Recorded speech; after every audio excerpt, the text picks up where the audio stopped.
asshole thinks he's real tough, huh? Welcome, welcome.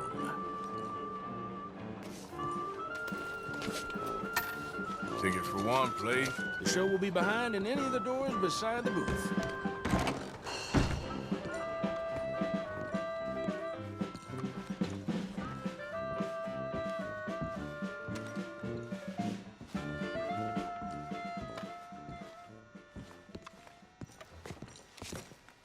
Welcome, one and all.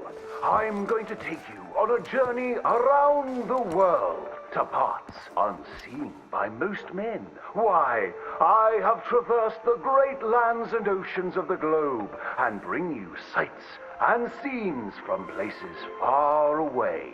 Yes, a great deal of the world is populated by unwashed savages that don't have the decency to cover their reproductive organs. First, to jolly old England. You may wonder why, when you meet a British person, they have tiny red eyes, big ears, and long noses. We can now reveal the truth.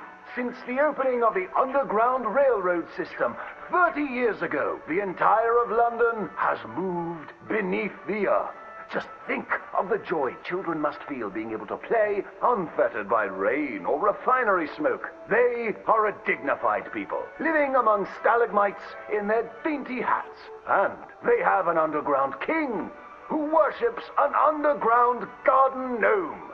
Have any of you been to New York City? It seems like the whole world is ending up on that tiny island. Now there's Lady Liberty, a marvelous statue. To welcome all the Irish people moving to our great country after all those potato problems. They are welcomed by tourists who toss potatoes out of the head of that lady. In New York City, they are making buildings so high, one day you can walk to the moon for a picnic. Wouldn't that be grand?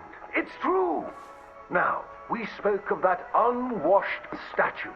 It was a gift from France. How do you think France paid for such a gift? Wanton prostitution? Selling of wine and horse meat?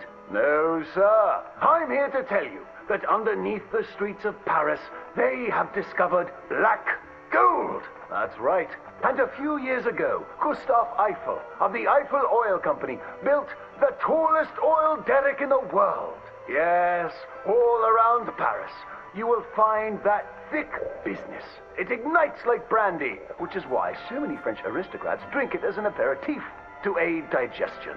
The women of France are dainty and fair of skin, partially because they use that crude oil to bathe in, anointing and greasing their bodies, often before committing sinful pleasures of the flesh. Places that don't change their ways are falling behind.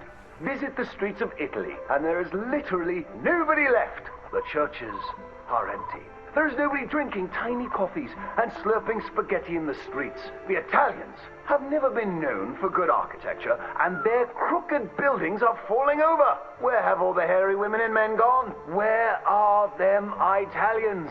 It is one of the world's great mysteries. You may have heard talk of a horseless carriage being invented, powered by whale oil, vapors, or demons.